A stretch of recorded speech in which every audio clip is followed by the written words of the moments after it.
Just while everyone's settling down, I might just do a little bit of the pre-information. Welcome to the Business Centre, first of all. My name's Martin McKenzie, Senior Business Advisor here. Business Centre has actually been here, not literally in this building, for 37 years. So we've been around a long time.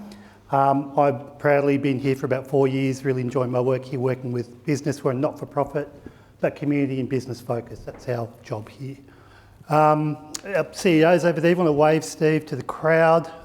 He's somehow given me the reins, which is like giving a gun to Charles Manson, but I really appreciate that. And just so everyone knows in the room, this is actually being filmed.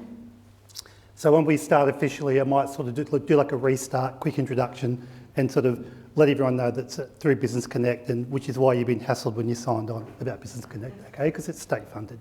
Just say no, off camera, off the record. Okay, great. Okay. All good? Great. Hi everyone, welcome to the Business Centre. My name's Martin McKenzie. This is one of our Fusion events. Now Fusion events we run every month, normally on something topical. They are sponsored for us by Service New South Wales, which give us funding to allow to do these sessions every month. This one's a hot one. At the moment, we are the principal coordinator of a program called the, here we go, Regional Manufacturing and Circular Economy Accelerator, otherwise known as? Making Circular. Making Circular. So this Fusion event on fast fashion versus circular economy is part of that. So I gathered up some allies in the community that I know, some good eggs and all around smart people to come and talk about this. And if it's okay, have permission with everyone, I'm actually going to play a little bit of devil's advocate. So I'm going to push the argument slightly. I've got a rough okay from everyone that I can do that. Emma's got some really interesting stories on that. First of all, very important acknowledgement. We're on the Wabakal land. Okay, the building that we're on, the place name is Mullumbimba. Everyone remembers the old floating dock that was actually called Mullumbimba. I doubt whether anyone at the time actually knew what that stood for, but it is the place name here. Allah is a version, or one of the versions of what we call welcome. On that patch, we also have Warramai, Wonnarua, and Darking Junk. So very important to know that within our consortium, Ungaroo is actually giving us an underlying First Nations look at how we manage our resources and stewardship of the earth. So it's pretty rare in a program like this to have that underpinning. So it's really important. I better read the run sheet to see what happens next. I'm the host and moderator. Yeah, I'm doing an awesome job.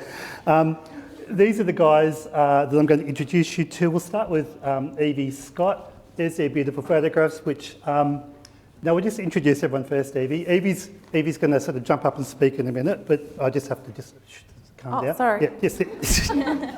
Excited. So I've been working with Evie as a business advisor, but I haven't really met someone with so much passion in the fair trade space. So much so that her business, so it's the Aware project. Aware the Social Demand Project. Right, okay. But also, you are also now a committee member. Yeah, I'm on the executive committee for Fair Trade Australia and New Zealand. And we've got someone in that board here, which is sort of cool, right? So we're gonna learn a bit more from Evie on that one. Next to her is Emma Simcox, who's sort of got one of the best models I've seen on circular economy as far as clothing and the rag trade goes in Newcastle. So we're going to learn a little bit from her about how she runs the Conscious Exchange. Right over here is my consortium buddy, Caitlin Toozle, General Manager of Boomerang Labs, who is running the actual accelerator within that program I mentioned before.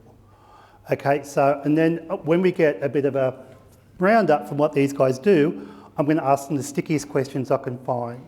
Then we're going to open up to you guys and you can ask some sticky questions back. All right, so they're ready, we're ready for it. Okay, start with you, Evie. Tell me about, I mean, you gave me a really interesting share before, which I will not share. Yeah. But tell me about why you started the Aware project. I started the business because, there's the long story or the short story, I'm going to keep it really short. Yep. Basically, it was because I was wanting to have a purposeful and meaningful life, and I went to a fundraiser that was held by the Baptist World Aid, and it was selling fair trade products. And I saw one of the products go, and it was just fashion jewellery, go for over $100.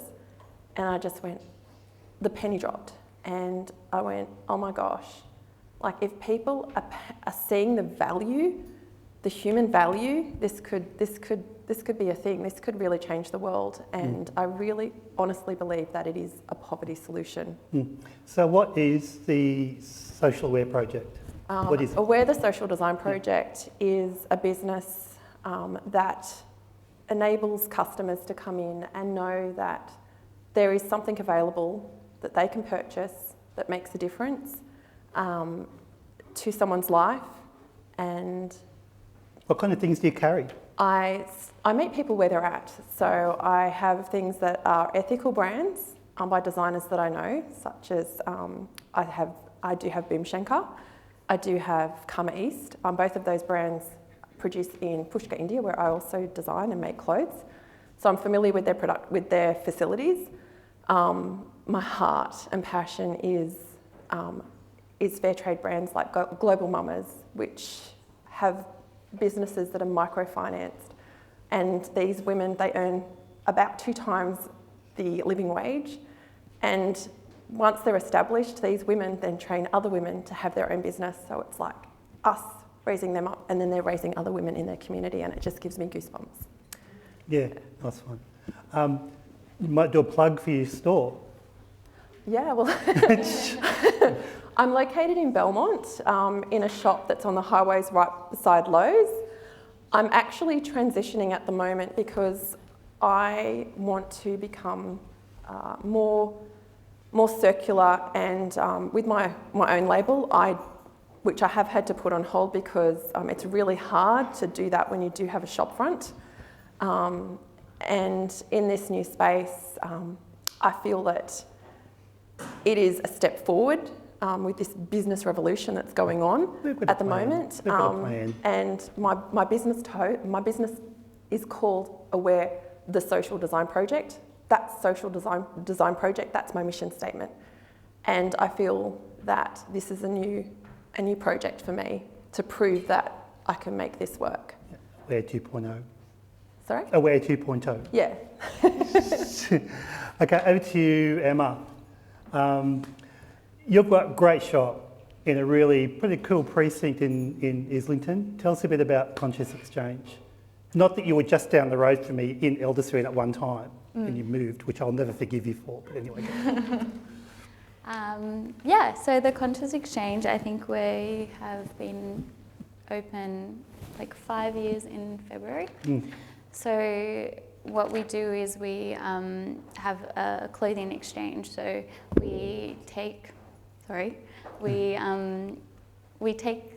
high quality clothing and exchange it for store credit or cashback. So it is a circular business model. The reason I started it though is because I studied fashion when I was fresh out of school, and I kind of did some internships and stuff like that. But it always kind of felt very surface level to me. Like it always just felt like people didn't really care like who you are, what your messaging is. They just wanted to care, like they cared about like what you were wearing and like was it cool enough, like was it on trend enough, like was it, you know? And so like I kind of have always felt like an outsider, so I did not fit into that world at all. But I still loved fashion and clothing and that kind of thing. So I went traveling when I was about 21 to America, and they have all these shops over there that do this circular model. So they're called like Buffalo Exchange and stuff like that. And that's where the exchange part of our name comes in.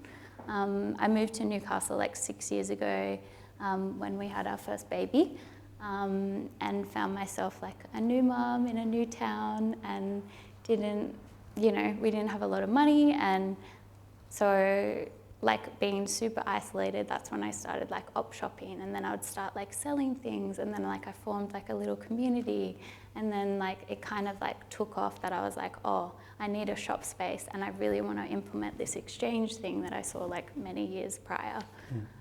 But 3 weeks into opening, that's when COVID hit.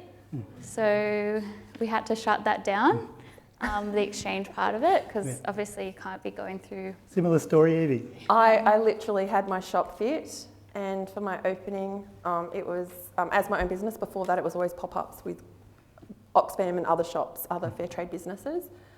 And it was like, yeah, stay home, stay safe. So I couldn't have anyone to launch my business, But I am glad that I started it those 3 weeks prior to COVID, because I think if we waited a month, we would have never done it. But yeah, so the first year of our business, until we knew it was safe, we didn't do the exchange.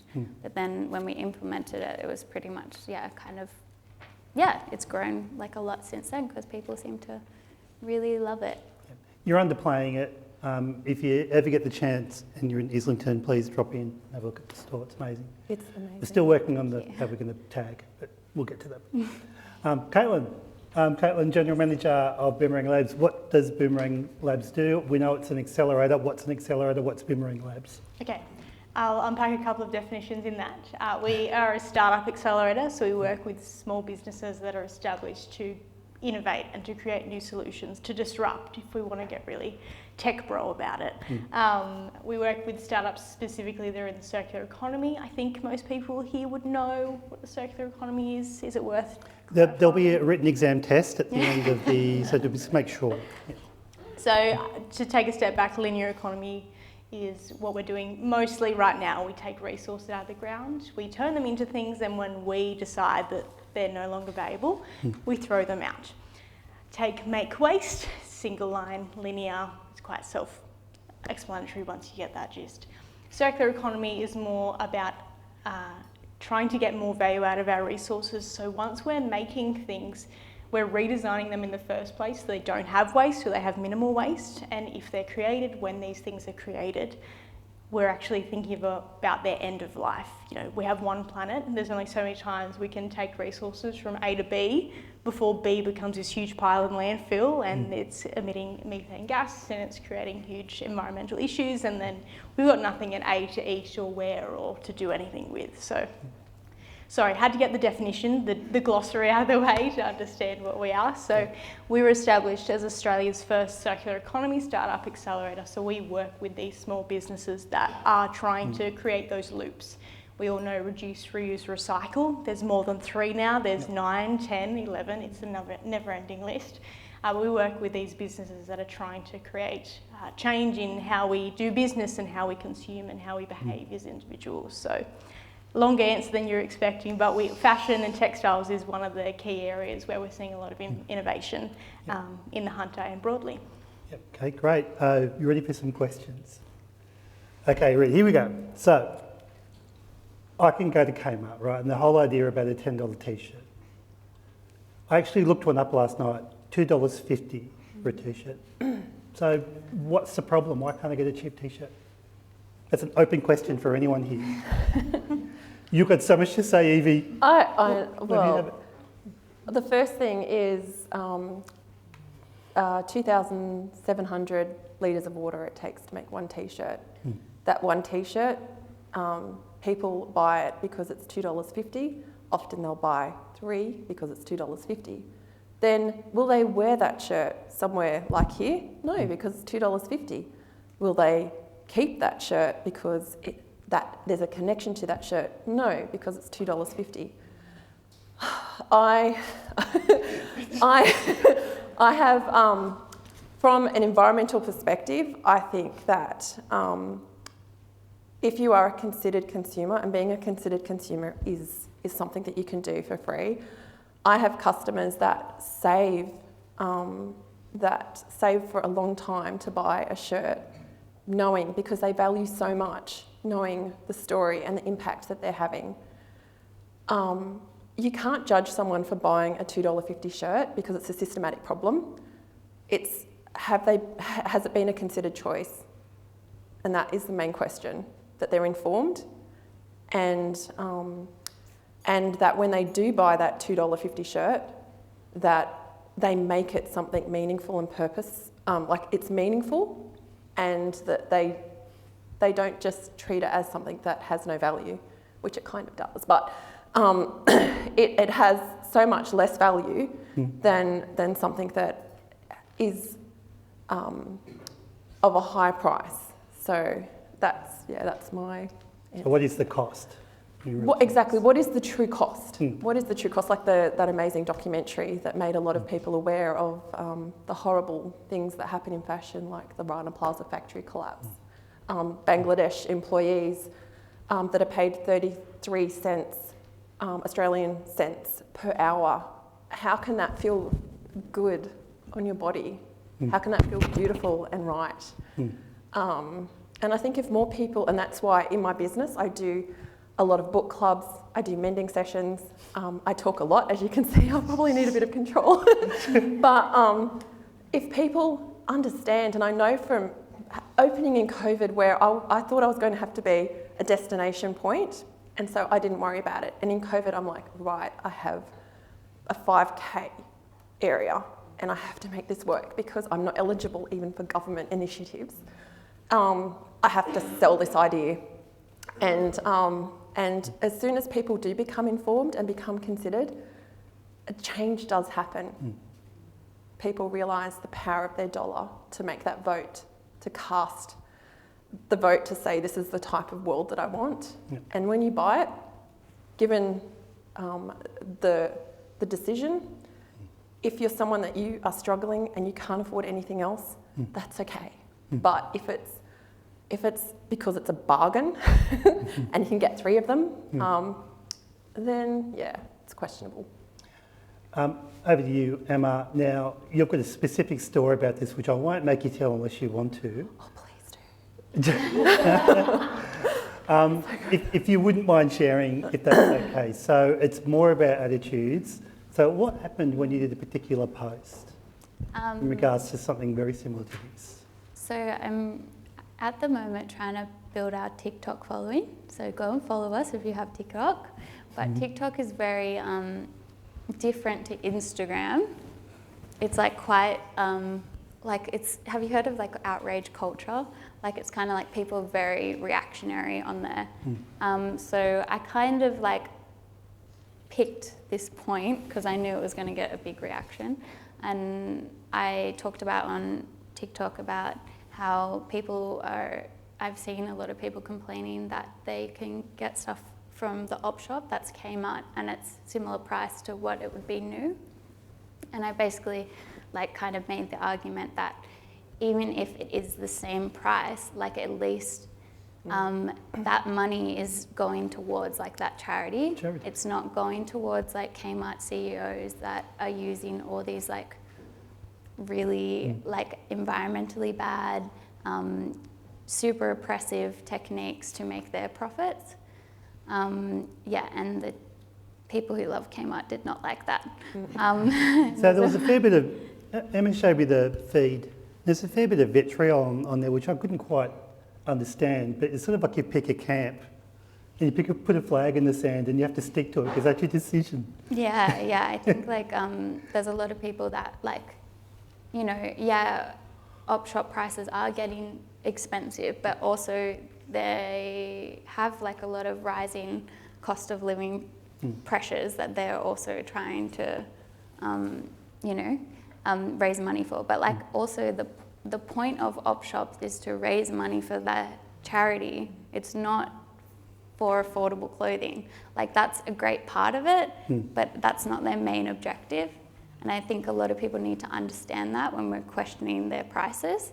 Like they want to make as much money as they can because they want to fulfill like their charity obligations. So yeah, but Kmart want to make as much money as they can because they're greedy billionaires.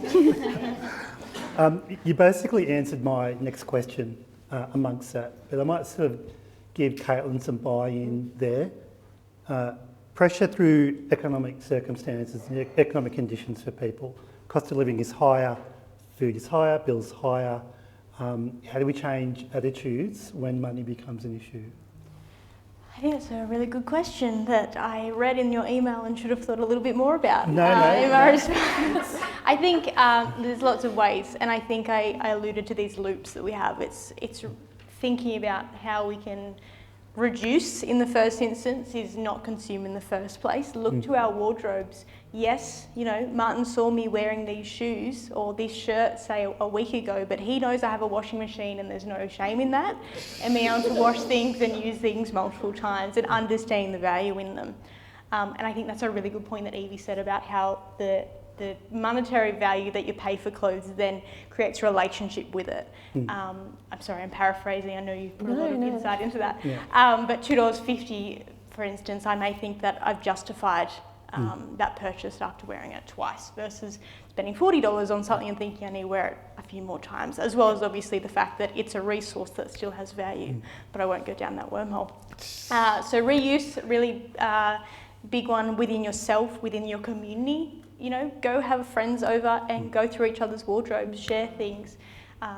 In some things it depends on your sizes, but sometimes even if it's not, it's about inspiring other ways to wear things, or, you know, you can look and have a bit of a party on Facebook Marketplace, which I always do love, you know, those sorts of secondhand markets too. And I guess just looking beyond the shops. Shops aren't the only, the fast fashion shops aren't the only option to be able to exchange. Full disclosure here, I have a 14-year-old daughter, and I've spoken to the guys about this, who loves the idea of gander, because all the friends are wearing it, right? And so that becomes then social pressure from a friendship group then. Yeah. How do you go toe-to-toe with a teenager when that is the trend? Yeah, well, I've had teenagers constantly work for me in my store, and one of the ways that I know that I got mine to at least rethink it was I did challenge them for their formal. I may have been a little bit pushy, but I did say, if you get a formal piece that is from an op shop, I will let you have a pop-up outside of my shop while you're getting paid to work here. And make extra money doing that, and that worked. So they went to the formal wearing something called secondhand. coercion. There were incentives, but at least incentives. Yeah, but yeah, it is really, really hard, especially with a brand like that, because it is not ethical, as far as I'm aware. And please, I would love them to get in touch with me if they are, to correct me. But they look ethical. They look eco. They are. So for those teenagers, they want to look ethical. That's what the image that they're trying to portray, and it's just inappropriate that they're using the look of eco dyes and well, that's interesting, because the next question is around. Road trade gets a bad rap on, waste to landfill. Ethical question about labour force. So is that just hating on those particular brands? Do you think it's just because they're doing well in the market? Oh, I think the hate is because no one wants to be told that what they have connected to is wrong. And so, because I've had staff come in wearing it to work, and do you have any footage of that? Because that would be awesome. I was like, okay, shirt goes inside out. But letting them know it is beautiful. Design. I remember the first time I saw that brand and I walked past, I was like, oh my gosh, like it's beautiful. And so letting them know that what they've bought, it does look really good. But perhaps because it is like vintage looking, they could do that by going somewhere like your store, and they could have pulled that, because it's all about aesthetics for them, rather than even trends with that age group. And I have told them to go to a shop like yours. So I think you need to get your teenager to visit the Conscious Exchange. Yeah, I was actually told that it's very aesthetic, and I said, what kind of aesthetic is it? So she's not using the word aesthetic, right? And as an art student, that upsets me. Upsets me. Yeah. What are your thoughts on that one? Can I circle back to cost 100%. of living? Yep. Just because,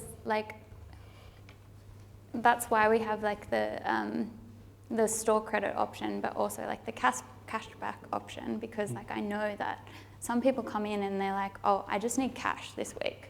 Like, and I'm like, okay, well, now you're looking at your wardrobe and going, okay, these pieces I don't wear anymore. Like, what can we do? We can turn them into like on the spot liquid cash, which is great. Not cash we transfer by a bank. We don't keep all the cash in our shop. If anyone's trying to... And the shop number is? Yeah, so, and then some people come in and they may have, you know, had a baby. Now they don't fit in anything that they were wearing before the baby. So their lifestyle has changed and they're not gonna wear like certain things anymore.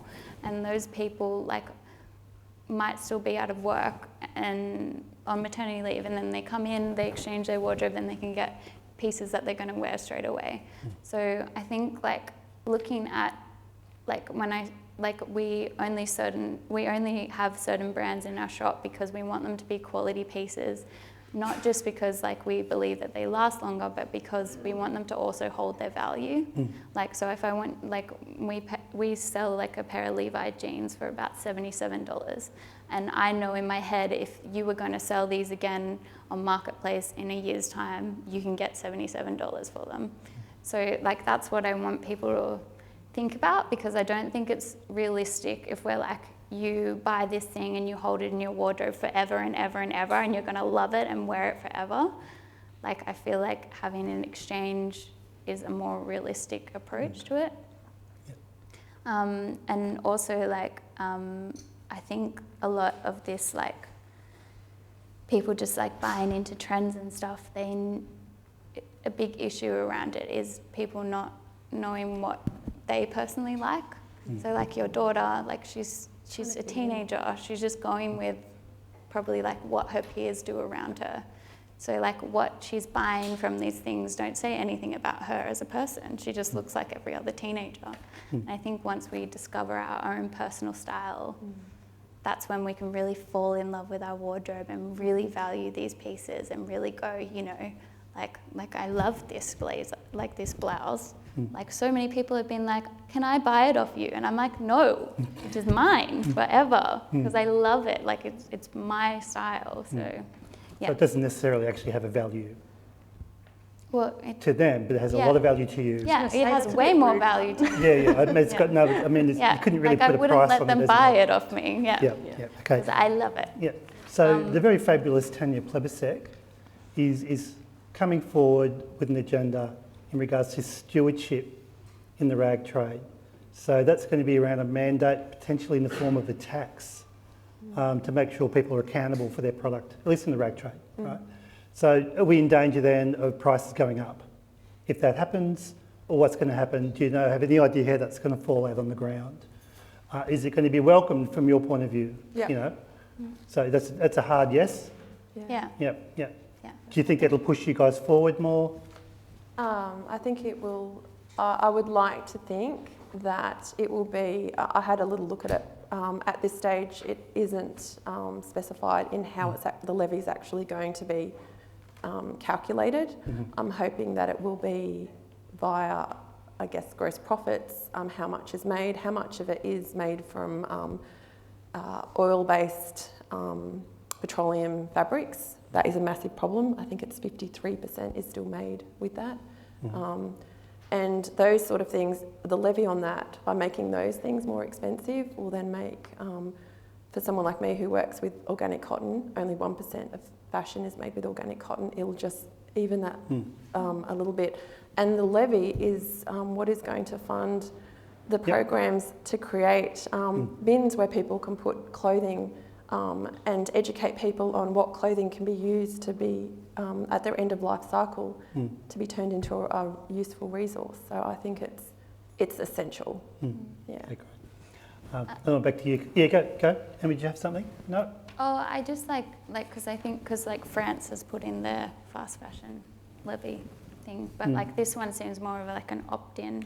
For now. For now, yeah. I'm frightened of Tanya Plebisek, by the way. But I would also love to see like businesses that are like ethical, like getting tax advantages, and also like when I think about like my business, how much we've recirculated through the economy. I'm like, why don't we get like a landfill credit? Like, to be like, well, I've saved all that from landfill. You should actually put that forward. I think like those kind of things of like, well, what is the incentive for Evie and I to have shops like this besides our own personal morals? Like diversion deduction. That sounds good. Now, the reason I said I'm frightened of Tanya Plibersek is because I remember when she made the announcement, she was pretty fiery about that. Okay, so it's opt-in first, but she said that she was basically going to find a way to bring it in. So she was fairly adamant that it was coming, whether you like it or not. So I just hope that I find it weird that she's made this statement and there's no way of like what's going to be done with the money. Like that hasn't been, that's a little bit, but if it's... That's the government though, isn't it? More specifics on that, because then it would substantiate this is what we're doing.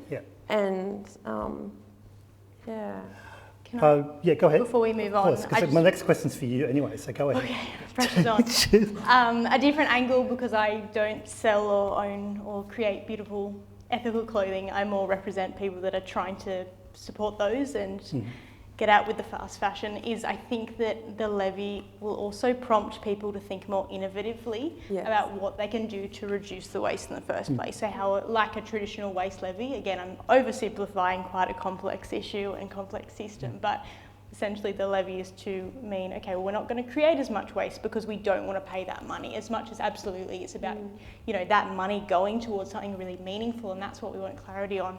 It's also using as a deterrent on the waste in the first place. So I'd like to think too that it'll make businesses not just say, okay, well, how do we make things that have less waste in the first place, but also thinking more circular economy as an opportunity versus a bend my arm, twist my arm because I have to do it because the government said. But looking at more innovative business models. So looking into renting, for example, a really innovative circular startup is called Renter, without the second E, and with a full stop at the end, very arty. Really great business, and they work directly with brands to facilitate a rental model of their brand themselves. So it's about, they've done it with some high-end brands, they've done it with a wedding dress brand. All these people, that means that I can get something off them and then I can only wear it once because I've got 6 weddings this year, or I've got all these events that I can't afford to spend $600 on it, or I would never probably spend $600 on that, not on that wicket just yet. But I mean, they've got this option to be able to still create that relationship with fashion and fabric, and align with their identity, but without having to put the big price tag on it. But it means that these businesses are getting 2, 3, 4, 5 layers of revenue out of a product that, when they're just selling it to the consumer and they're transferring the ownership, they're getting one transaction in it. Another one, sorry, just ramble, is a business called Ownershift. Unfortunately, it's had to close down due to the co-founder having ill health, but they essentially were more about the resale side, but the similar idea of working with the actual brands themselves. So Patagonia is a great example that a different brand is doing overseas, where you go hiking, it's a great idea, I'm going to do, go to base camp and I buy this huge down jacket to keep me warm because it's freezing. I can't do it with my small jacket from home. But then I get home and I'm never going to do that again, and I've got this hugely expensive and valuable product just sitting in my cupboard. I haven't done this, by the way, I wish I had, but this is an analogy. And then I can go back to Patagonia and sell them back my product. They'll do any repairs, any small things. I'm not going to get the full, brand new price back, but I'm going to get some money back on that investment that I made, treating it as an investment. And they can sell it again to maybe a uni student that's decided to go on a hike that can't afford the brand new item, but wants to be able to engage in that activity that requires very warm clothing and very hardy clothing too. So yeah, they're just 2 really good examples, I think, of innovation, because it's not just a problem that they're dealing with waste because they have to, but it's a way they can make more money. So why don't we know more? I love Patagonia. Yeah. Why don't we know? I don't know that. It's not happening in Australia is the issue.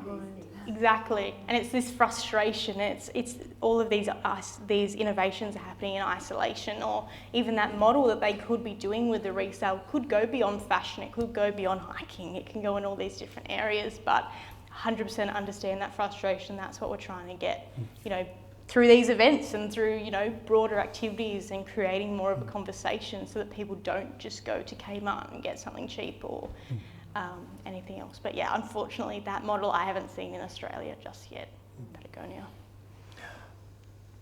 We look at the label on a piece of clothing, and we normally first things look into what size. Is that going to fit me? What else can I find? What's it going to tell me on the label? Is it important?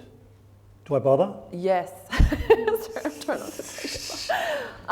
Okay. Oh, look, there's so many things that you can find out on the label and things that can go on the label in the future, and particularly with the end of life and what to do with it, and educate people with just a scan of a QR code. But you can find out whether it's cotton, whether it's organic cotton, whether it's certified, what country it's made in.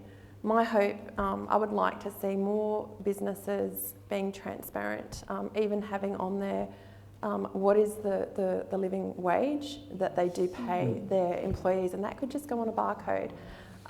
At the moment, only 77% of businesses pay the award wage, according to the statistics that... All right, so who out there is responsible for greenwashing their clothing brand? Oh my gosh, every single brand. greenwashing is the biggest problem out there for someone who has a business like mine. People think that fair trade, I think there's a misunderstanding of what fair trade is. Fair trade is that first principle, which is developing, it's capacity building for disadvantaged producers. And so when someone uses that term, it is all sorts of wrong. For example, if you go to Bird's Nest, look at how many businesses are claiming to be fair trade. They may be B Corp certified, which is fantastic, but they're not listing or explaining how they're meeting the 10 principles, because it's not 1, 2 or 3, it's 10 principles. And in Australia, there is one endorsed fair trader of Australia, one. That's, for me, that's social washing. But I'm sure that in the green area, I'm sure that you find that frustration as well, where people are claiming things, because it's very easy. On the Good On You app, I have done a little bit of an investigation into a couple of businesses on there, and what they say on their websites are fantastic. So they're going to get rated really high on the Good On You app. And then I find out who is the owner of that business, and I go into LinkedIn and I see who they're associated with. They're not associated with they're not affiliated with anyone who is even mildly passionate about social initiatives or environmental initiatives. And that just, I don't know, it just raises questions about greenwashing. Yeah. I've got another question, but I'm afraid that you need to just, this one's mainly for Caitlin, but feel free to jump in. So I was at an event up in Singleton today, speaking to 6 or 7 schools, and it is about sustainability in the valley, that type of thing. Now, one of the things, when I was talking to one of the groups, that I had to explain what circular economy is. So this is year 9 to year 11. What are we missing here? For those early formative years in education, why isn't it part of the curriculum? Why isn't it part of that study? Are you just nodding in agreement, or give me your thoughts? It's because the curriculum is run through a bureaucracy, and it's such a slow process to get things happening. And you have like the geography teacher who came to you. I've gone and spoken to schools through year 8 geography, because they do a component with pollution through waterways. And yeah, it's not in there unless a teacher is passionate about it. I think that there's a little bit in there, but it depends on how much of an emphasis that in the heart of the teacher. Your business is basically based around circular economy. Where's the awareness and the education? Doing the best I can, Martin. I know. But I think it needs to happen earlier than schools. So that wasn't pointed at you. Yeah, I know. I think it needs to happen from not just education, but how we're, as a non-parent, I'm probably getting glared at for saying this and having an opinion on it, but it needs to be how we're raising kids, so they're being raised and nurtured in an environment which is circular, and where this is the norm, we're not hippies because we're doing things in a different way. There's changes to curriculum, like you've said, and there's curriculum even changes in the early child care industry and early child education, where sustainability is a part of it, but it's just the relationship between sustainability and circular economy is so vague at the moment. I know this isn't an ad, I'm not getting paid, but there's a company called Endless Play Studio that's working with childcare centres directly to not just have kids sort lids or, have a Velcro recycling system, or understand where their bread goes or where their veggies go on the compost. These are fantastic processes kids need to understand, but it's having more of an in-depth investigation and getting kids to understand that we're a part of nature and we need to be, we're going with the system, not us separate from it. We need to value everything. Yeah, you're sitting next to a couple of parents. Yes, so I mean it with all respect. Do they send their soldiers out into the world to do the fight? But this is exactly what I'm saying, is these guys, you're the perfect example, as you even said with your example of you're a new mum and you're in a new environment, and your instinct wasn't to go and restock at Kmart. Your instinct was to create a community and to build circular economy into your business, and I think that creating that example is so important. I do get the weird hippie mum comments all the time. Luckily, most of my circle is now weird hippie mums like me. But originally, yes. And like Christmas comes up and we get a t-shirt from Big W that has world's best dad on it. And I'm like, oh, I own a clothing store. This is really insulting. Luckily, I've got a 6-year-old now, so a few Christmases now, the grandparents know not to do that anymore. But I go to kids' parties, and you get a bag of plastic at the end of each party, full of stuff that's just going to break straight away. And it's I've got to make that choice then to be okay, Huxley, you can't have that, or he gets it so he can be, in with his friends, and he's not the weird kid, the odd one out. So it's all those compromises and decisions that we have to make all the time, because we're not in a world that thinks like me.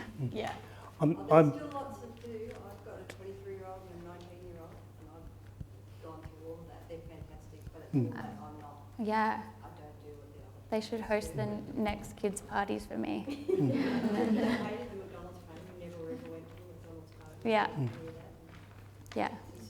Stick to it. It's good. Yeah. I was going to say, how hard is it in a space where we know as business advisors it's actually a pretty hard environment out there for business?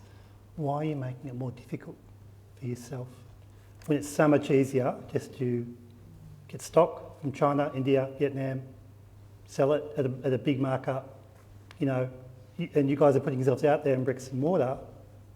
Why?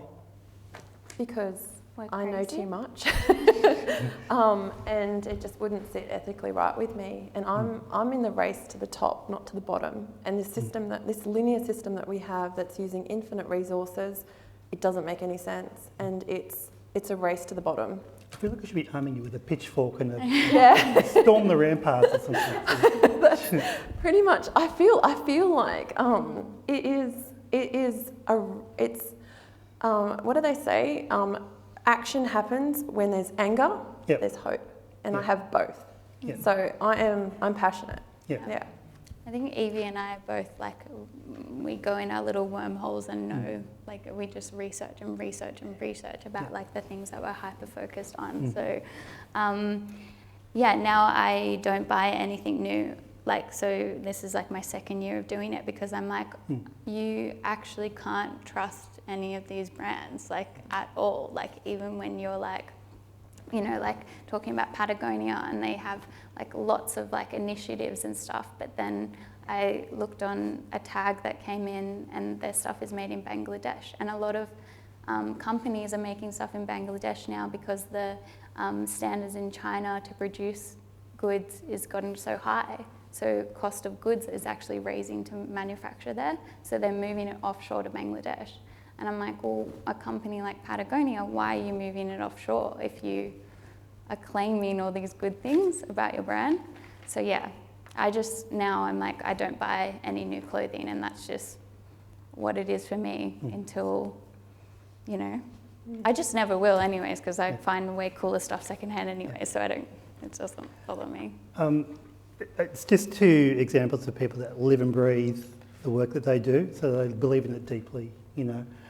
Evie was going to have to read her stuff, but I knew that once you got into autopilot, you'd be right. And also the memory of those stats, I'm so impressed. I've always wanted to know how many litres go on a t-shirt, and every time I hear it, it goes straight out the other end. So hats off for your memory. I've got a few more questions, but instead of listening to me trying to poke these guys and get a rise out of them, why don't we open it up to the audience, see if someone's got any comments or questions? Yeah. Thanks, Martin. Great to listen to you and your inspiration, your knowledge as well.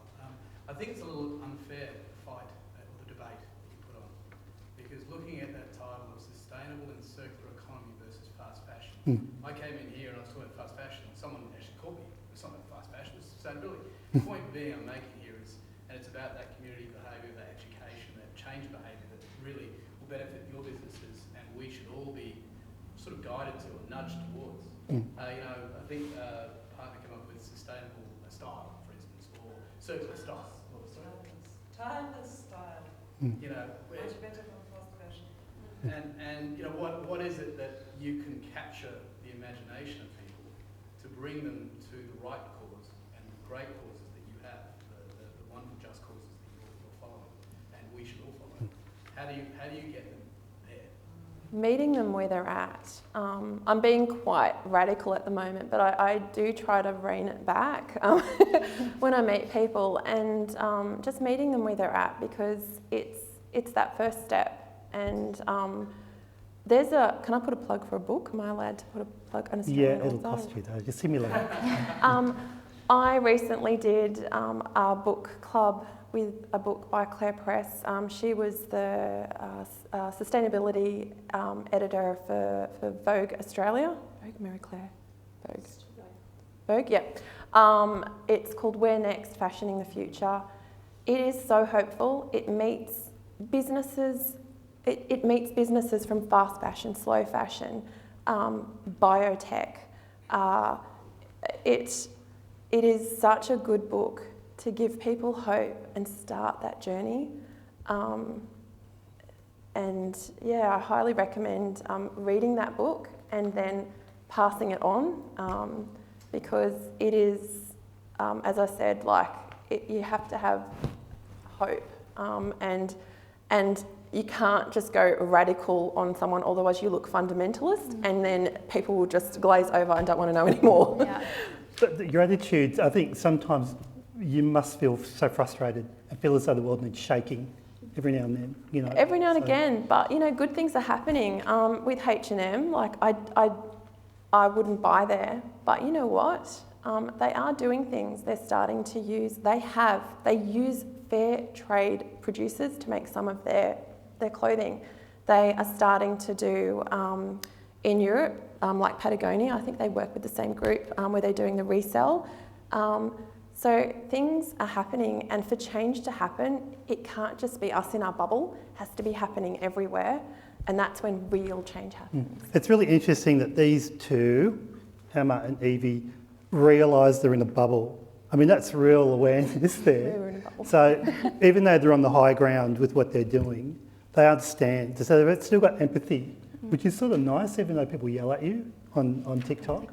Yeah, I think that is such a big challenge, because like I feel like we've reached our community in Newcastle and trying to expand it further and get people to really understand, because like I'm not going to be competitive with the prices that you get at Cotton On and Ghana and stuff like that.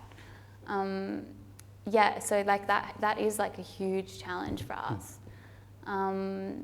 But yeah, I think I don't know, it's just like understanding your customers' values, because some people might not really care about like the ethics stuff, or like they haven't learnt about the environmental stuff yet, but like why are they coming to the shop? Like is it because they just need like a new work pants, and then we can get them on that and then explain a little bit, and then maybe they'll follow our Instagram and we can explain a little bit more, and it's just kind of like warming people up. Like it's not like everyone that I meet I'm like, and I'm really into this, and like you shouldn't buy new, and blah blah blah blah blah. Like that would yeah, that would scare everyone.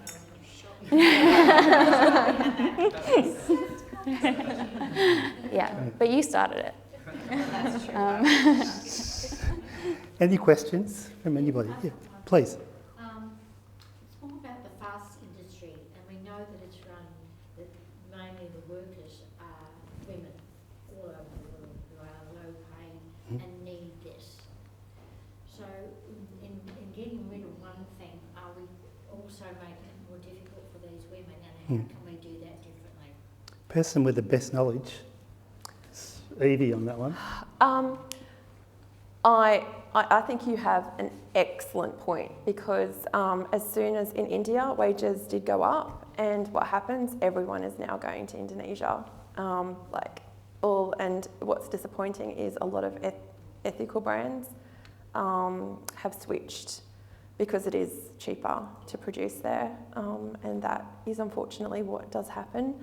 However, I think that there's no easy answer there. I know I worked with a production facility that went under during COVID, and it was because a lot of the people that were producing through there did the change because of that reason. It's a really hard one. However, it's a problem that can't be just glossed over, and that can't be an excuse. It needs to be okay. I think that's why when we said about looking at a tag on the clothing, one of the things that scans in is how long you've been with a producer, because the commitment to staying with a producer says a lot about a brand. Yeah, it's a hard one because it's true. But it's all about profit. It's not about making a living anymore. People don't care about most people don't care about making a living. Those big companies, it's about making a profit. Yeah, well, Just keep moving and hurting everyone. That's all they want. Well, they've got shareholders to look after. You know, that's who they're worried about. Yeah. But the economy that we have here, there's other places as well, is geared towards consumption, Yeah. right? So, any answers or suggestions there? We will be in a period of disruption, and we need to own it and accept it. It is going to be hard. I think the Industrial Revolution would have been like that. And we just can't keep going like that. Every one second, a truckload is tipped into the garbage. It's going into waterways. It's polluting our waters. The plastics are going in our bodies. Yeah. Is there anyone in the room who is maybe not such a deep devotee of circular fashion and what these guys do? Or are we all fairly well on board with the message? Probably no one gave enough to put their hand up. Yeah. What? Give us a question. Yeah. Yeah. Once upon a time, people of my generation and older used to make our own things. Yeah.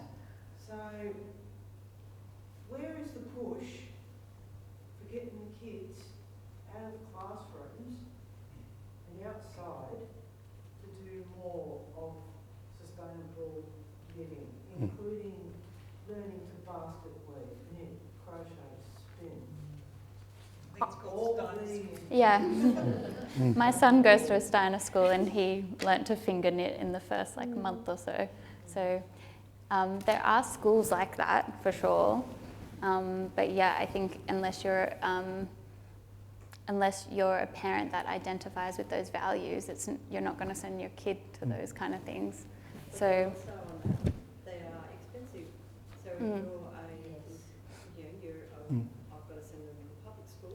My kids started at public school, ended up at Snyder School, but there is a huge Totally. financial cost that you can work it out with them, but it's still a lot dearer than to a public school if you're of a demographic that you can't. Some you get these individual dedicated teachers in different schools, but they're so scattered. Yeah. Yeah. You know, these one, really good agents for this kind of work, but they're hard working and you normally don't hear from them, but they're out there probably. Maybe if we had a money incentive and said a school that develops Yeah. a program Yeah. to start implementing it.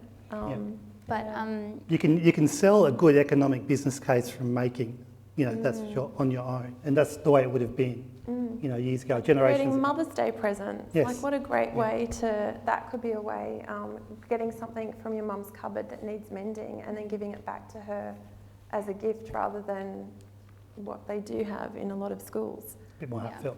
Yeah. but I I met tonight when she was telling me, which I thought was fantastic at the school. They said you generally wear your clothes 3 times and then throw it out, and they said to their kids to try and wear them 30 times before their end of life. That's so simple. Simple. Yeah. Oh, that is Create- such. I feel like getting you get ready to talk about who was making. that? Yeah, to the man with no hair. You told me that. You told That- me that. Well, that's only over there. Which, It yeah. was terrific. It was so simple. Sorry. that's true. Okay, I've been giving the wind up. I think this is probably the longest one we've done. But I'm super grateful. This is probably the best show up of people that we've had. Really good vibe. I'm really thankful. I want to thank our special guests, Evie, Emma, and Caitlin. Maybe give them a round of applause for showing up. And just signing off, please. There's more to drink and eat over there, so finish it up, or we'll have to take it home in doggy bags.